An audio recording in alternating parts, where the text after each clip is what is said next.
Hello friend, welcome to my channel. Then आज आम देखा ये स्वाधीनता उपलक्षे साधारण ज्ञान ये पताका उपरे ये तिरंगा पताका उपरे आम स्वाधीन देश उपरे केतटा साधारण ज्ञान आम आज देखिया।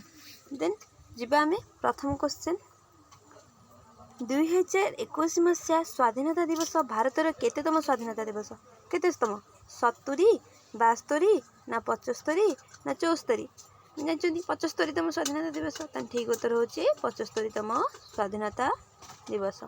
सेपरी सेकेंड क्वेश्चन को जीवा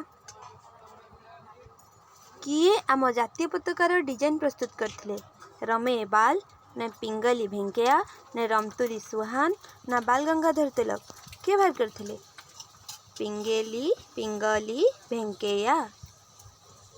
देन आम थर्ड क्वेश्चन को जीवा भारतर जातीय पताकार लंब और चौड़ार अनुपात केते 3:2 ना 2:3 ना 3:4 ना 4:3 हम जानी केते हम यहाँ 3:2।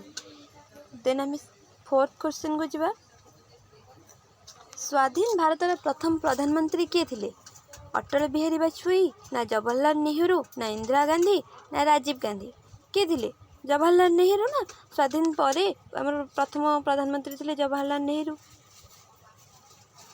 देन फाइव क्वेश्चन को जीवा स्वाधीन भारतर प्रथम गवर्नर किए थे जज लेनाथ ना जज माउंटेन ना जज लॉर्ड रमले ना लॉर्ड माउंटेन किए थे लॉर्ड माउंटेन मन रखियो लॉर्ड माउंटेन जे कि स्वाधीन भारतर प्रथम गवर्नर थिले। भारतर जातीय पताकार नाम कौन त्राइराहा ना तिरंग ना त्रिरंगा ना त्रिरंगया कोटा भारत जातीय पताका यहाँ तो बहुत इजी त्रिरंगा। देन सेवेन क्वेश्चन जनगण मनगणर रचयिता किए रवींद्रनाथ ठाकुर ना रवींद्रनाथ टैगोर ना लक्ष्मीकांत मिश्र ना Laxmikant Mahapatra Rabindranath Tagore.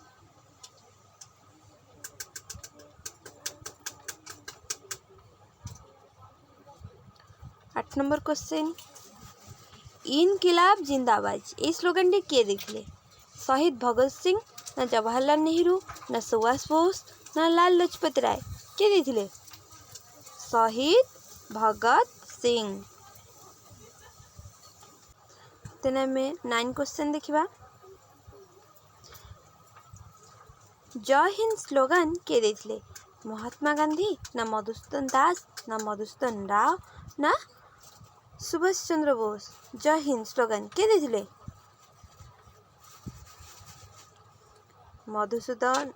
Subhash Chandra Bose. Then last question आम देखा जातीय पताकार अशोक चक्र पूर्वर क्यों चिन्ह थिला आम जो जातीय पताकार एबे सिना अशोक चक्र अच्छी ता पूर्वर अशोक चक्र बदल क्यों चिन्ह थिला घोड़ा चिन्ह ना खड़ी चिन्ह ना अरट चिन्ह ना बाघ चिन्ह क्यों चिन्ह थिला अरट चिन्ह। यहाँ मन रखियो यहाँ प्रायतः बहुत जीके साधारण नॉलेज रे आसी थाए।